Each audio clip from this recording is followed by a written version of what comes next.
Orang-orang PDIP seperti Pandana Baban menyebut Joko Widodo sebagai biang kerok dari hubungan yang tidak harmonis antara Prabowo dan juga Megawati. Joko Widodo yang membuat keduanya jadi nggak akur. Joko Widodo adalah semua jawaban dari pertanyaan-pertanyaan kenapa PDIP sekarang jadi apes begini.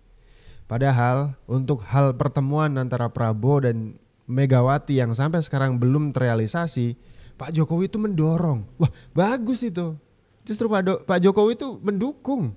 Itu bagus untuk rekonsiliasi bangsa, ya kan? Dan seterusnya dan seterusnya. Tapi orang-orang PDIP justru menuding hidung Pak Jokowi yang menghalangi pertemuan itu terjadi. Kok bisa? Soal rencana Pak Prabowo bertemu dengan Ibu Megawati sangat bagus untuk negara sebesar Indonesia ini berangkulan. Ada nuansa yang dipandang oleh orang bahwa memang beliau ini belum ikhlas selesai dari 2 periode itu gitu.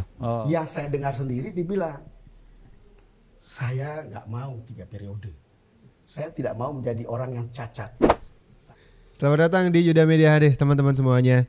Kita mau ngebahas bagaimana Pak Jokowi itu sebenarnya justru mendorong Pak Prabowo dan juga Bu Megawati itu ketemu.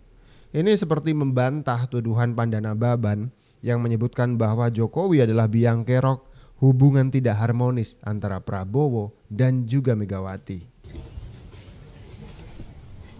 Pak, soal rencana Pak Prabowo bertemu dengan Ibu Megawati Sangat bagus untuk negara sebesar Indonesia ini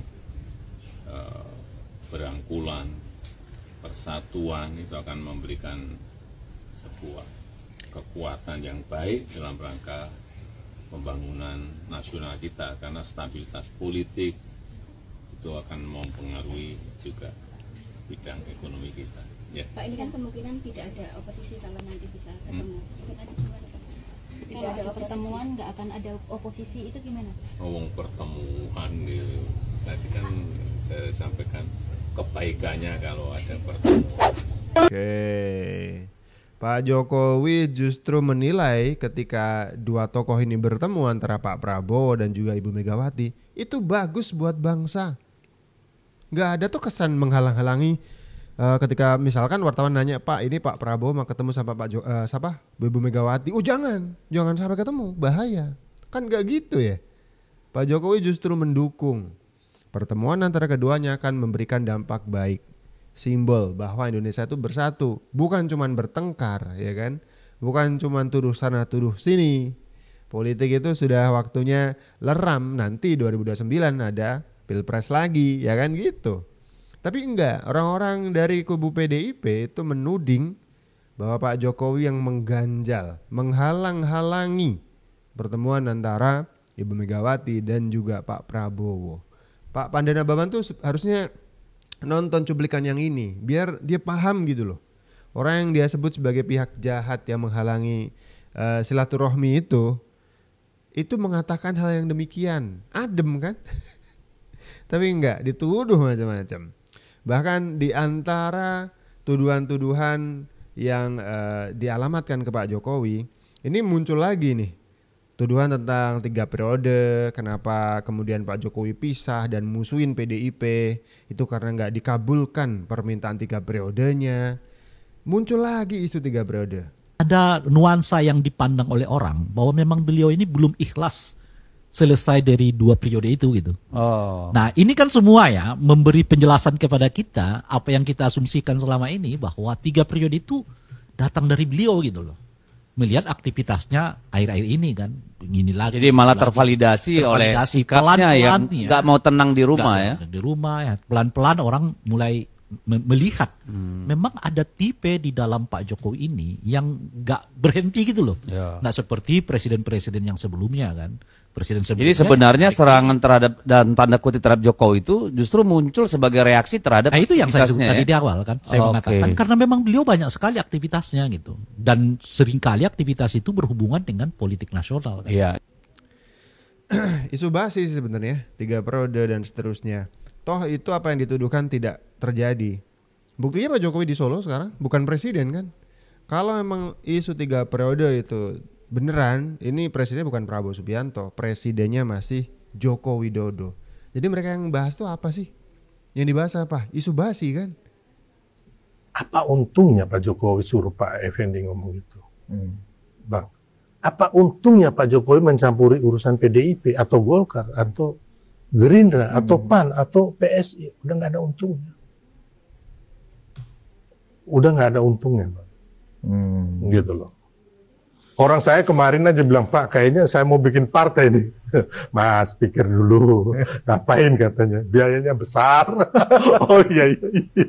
Udah, kita yang gampang-gampang aja. Yang penting bisa bantu rakyat. Bantu Pak Prabowo, Mas Gibran. Tuh. Iya. Jadi, salah besar gitu loh. Kalau Pak Jokowi masih mau mencampur ini. Kegeeran. Nggak ada, Bang. Nggak ada. Ya kan kita lihat aja Golkar sekarang kan tiba-tiba si siapa? Balul sekarang mau jadi calon wakil presiden. Apa kepentingan Pak Jokowi? Mereka bilang kemarin Pak Jokowi yang ngatur, ngambil alih. Terus Demokrat. Bang, kalau Demokrat Pak Jokowi mau, Bang. Diambil alih nggak waktu itu? Kalau Pak Jokowi mau.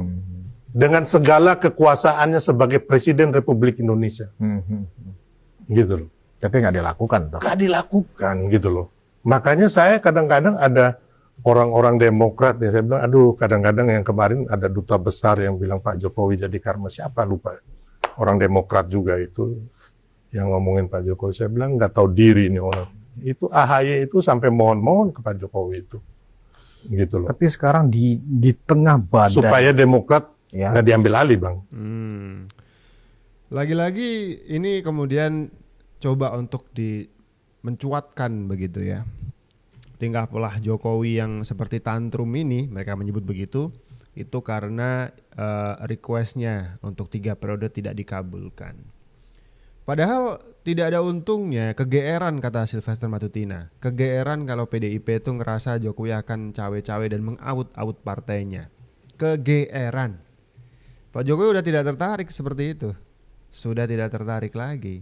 Apalagi soal membahas 3 periode. Buktinya loh sekarang ya kan. Sekarang nih Pak Jokowi ada di Solo. Dan presidennya adalah Prabowo Subianto. Udahlah. Isu-isu yang sudah bahas itu gak usah dibahas lagi gitu. Kembali ke rahasia. Apa yang rahasia dari Pak Jokowi? Karena begini. Saya ada pernah bersama Pak Jokowi ketika bicara soal 3 periode. Dan kami ada beberapa pimpinan media, mungkin kami cuma berempat atau berlima di Istana Bogor. Yang saya dengar sendiri dibilang, saya nggak mau 3 periode. Saya tidak mau menjadi orang yang cacat.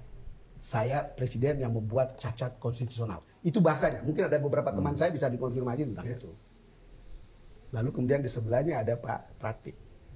Yang orang bicara sekarang adalah bukan soal 3 periode, tapi ada yang bilang bagaimana kalau diperpanjang 2 tahun ya. Karena COVID. Saya mendengarnya sampai ke situ. Kan pertanyaan kita adalah begini kan, loh kalau mau perpanjang maupun 3 periode kan harus melalui proses politik. Itu kan berarti harus misalnya ke Ibu Mega atau ke partai-partai politik lah. Seperti apa ke partai politik kan kita nggak tahu. Kalau tiba-tiba yang bilang bahwa itu minta ke Ibu Mega untuk 3 periode, saya tidak ikuti lagi seberapa benarnya gitu. Tapi kembali lagi tadi, sebenarnya nggak ada rahasia tentang Jokowi. Tapi masalah Jokowi Tuh, Don Dasko itu pernah ngobrol langsung dengan Pak Jokowi. Lagi-lagi, kalimat langsung dari Pak Jokowi adalah isu 3 periode itu tidak pernah keluar dari beliau. Dan bahkan penilaian Pak Jokowi tentang isu 3 periode itu adalah isu yang bakal mencoreng nama baiknya. Ya kan? Iya, karena itu adalah aib gitu, akan menciptakan sebuah kesan bahwa orang itu adalah gila jabatan dan seterusnya. Itu Pak Jokowi sangat sadar itu adalah hal yang tidak boleh dilakukan. Ternyata terungkap dari tayangan Rakyat Bersuara ada lebih dari 5 kasus hukum atau kasus korupsi dari skandal pejabat yang akan dibongkar oleh Hasto Kristianto. Dan data-data disimpan di 3 orang, yakni Hasto Kristianto, Poni Bakri, dan juga Andi Wijayanto. Itu kemudian yang terungkap dalam tayangan Rakyat Bersuara. sama anggota PD Perjuangan Guntur Romli. Kini pertanyaannya tinggal 2. Pertama, apa kasusnya? Lebih dari 5 kasus korupsi.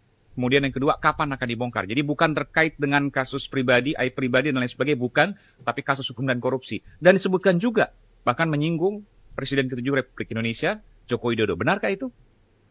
Saya Aiman Wicaksono. Salam. Mau rujuk nih, artinya kasus korupsi ya? Nggak ada kaitan sama keluarga? Penyalahgunaan, kewenangan, kemudian juga penggunaan hukum sebagai alat untuk membunuh, menyerang lawan. Jadi bukan aib pribadi dalam artian bahwa kehidupan pribadinya, bukan ya? PDI Perjuangan tidak tertarik untuk bicara isu-isu personal dan isu-isu pribadi seseorang. Tapi tangkap kamera Pak Hasto ketemu Felicia Tisu, mantan dari Kaesang. Katanya PDIP tidak tertarik membahas isu-isu personal dari lawan politiknya, tapi ketemu sama mantan pacar Kaesang. Ya. Tapi Koni nyerang Ibu Iriana. Tapi kemudian Dokter Tifa munculin isu nyerang terong bulurah apa kemarin. Situlah mencela-mencela begini, katanya nggak mau nyerang personal. Mau bicara secara objektif, yang disebut makar itu adalah Megawati Soekarno Putri. Ketika Gus Dur memerintah, Gus Dur sudah mengatakan memilih Khairuddin Ismail sebagai Kapolri. Tapi Mega melakukan insubordinasi pembangunan terhadap Presiden. Dia melakukan apa? Yang dipilih ada Bimantoro. Kemudian dia pecah belah lagi TNI Polri. Moncongnya yang namanya waktu itu Jenderal Riamizat sebagai KSAD, saya ingat sekali karena saya ada di sana waktu itu sama Gus Dur. Itu moncongnya sudah diarahkan ke istana. Sekarang Megawati bagaimana itu? Saya mau tanya tuh ahli hukum. Saya mau tanya tuh TNI Polri itu kayak apa? Polri itu bagaimana? Ini sebenarnya yang rese itu siapa? Pak Jokowi atau Ibu Mega gitu? Ya terus terang aja. Kalau Mbak Mega mengkritik demokrasi, seperti kita dulu saya dengan Mbak Mega mengatakan kalau Pak Harto mengkritik demokrasi gitu loh. Ya nggak turun-turun, namanya demokrasi. Dulu saya sama Mbak Mega mengkritik Pak Harto. Di Golkar kok bisa 28 tahun, nggak mau turun-turun. Jadi mereka nggak... Itu materi kritik zaman dulu itu Pak ya? Iya, nggak eligible untuk mengkritik demokrasi. Iya kan? Bu Mega sekarang ini dalam pidatonya nggak eligible menurut Pak Laks? Ya dia sendiri nggak pernah ada pemilihan penggantian. Yeah. Anda kan tanya ke out of touch from reality gimana caranya? Orang kan semakin tua semakin zamannya hidup di zaman yang berbeda. Tapi kan kita lihat aspirasi dari bawahnya yang termaktub dalam Rakernas, dalam semua kongres kan it's only one name, Pak. Ya, apa benar? Kan pertanyaan saya apa benar? Waduh, mana kita tahu tuh. Ya, nggak logika aja. Dari jutaan kepala dengan otak dan semua background berbeda, masa terus-terusan kayak Pak Harto juga dulu gitu. Sama. Semua belum ada yang mampu menggantikan Pak Harto kan? Ngomongnya kan gitu. Nah, sekarang apa bedanya? Versinya dulu 1.0, sekarang 2.0. Enggak, ini pakai logika aja ya. Bukan saya benci atau enggak ya. Jadi even PDI dan Bu Mega sekarang layak nggak disebut sebagai korban dari demokrasi menurut Pak Laks? Saya kira tidak. Karena mereka hampir 30 tahun di dalam sistem, tidak memperbaiki sistemnya. Nah, ketika sudah tidak lagi dapat keuntungan, barulah mereka teriak-teriak. Ya kan? Kalau mau mengkritik, ya kritik internalnya dulu. Ibu Ketum tuh udah puluhan tahun menguasai kursi ketua umum PDIP. Katanya demokrasi. Kok gak pernah ada yang pemilihan yang benar-benar bisa bikin refresh PDIP gitu. Ibu Mega lagi kan gitu.